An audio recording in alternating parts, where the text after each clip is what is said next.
तो सरिता जी, आप जीवान oncologist onco surgeon हो दिल्ली में, और ये मैं फाउंडर हूँ सैकॉफ का। सो जैसे भी हम पेशेंट जो इंडिया में होते हैं, मिडल ईस्ट में, सब जगह पे, तो हम पेशेंट को सेकंड ओपिनियन प्रोवाइड करते हैं यूएस के डॉक्टर से।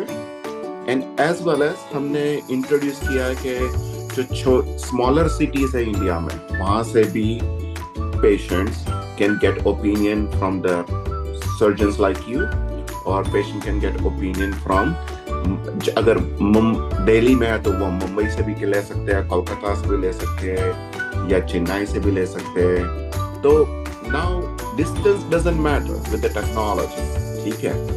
तो my question to you is, how much second opinion is important for cancer, or for the patient suffering from cancer? Could it go wrong or right, or what do you say? कि India में ये बहुत ज़रूरी है, क्योंकि जो evidence based medicine होती है, जो यूएस में रूटीनली डॉक्टर्स करते हैं, इंडिया में सैडली बहुत सारे डॉक्टर्स नहीं भी करते हैं। तो आपको बिलीव नहीं होगा, हम आप अपनी प्रैक्टिस में बहुत बार ऐसे पेशेंट्स देखते हैं जो जिनकी आधी अधूरी सर्जरी होके आए हैं, या फिर जिस केस में सर्जरी नहीं होनी चाहिए थी उसमें भी सर्जरी हो गई है, जिसमें सर्जरी होनी चाहिए थी उसमें बस कीमो चले जा रहा है। तो यह सारा बहुत रेयर नहीं है, इंडिया में बहुत कॉमन है। तो मुझे लगता है कि सेकंड ओपिनियन तो होना ही चाहिए।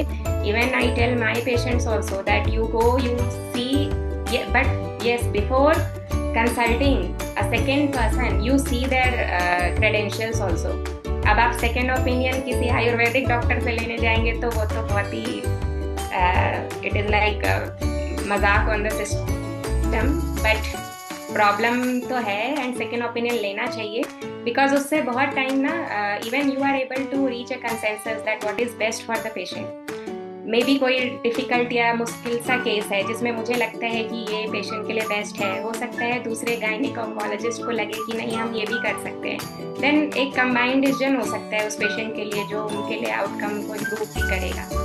एंड इफ़ किसी की गलत डायग्नोसिस या गलत ट्रीटमेंट चल रही है, कुछ और टेस्ट होने हैं जिससे एक्चुअली डिफरेंस होगा मैनेजमेंट में, तो वो भी पता लगता है।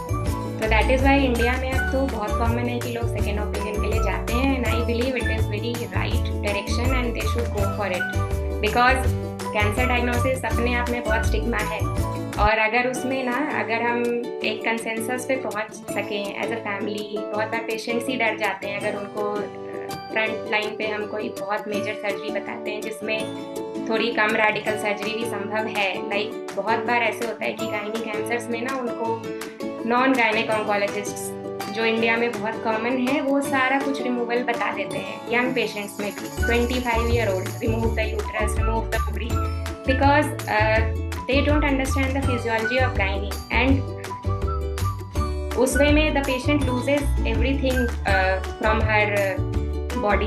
तो अनकॉमन नहीं है, यहाँ पे बहुत होता है। तो उन केसेस में मुझे लगता है कि सेकेंड ओपिनियन एक्चुअली पेशेंट को बहुत हेल्प भी करता है।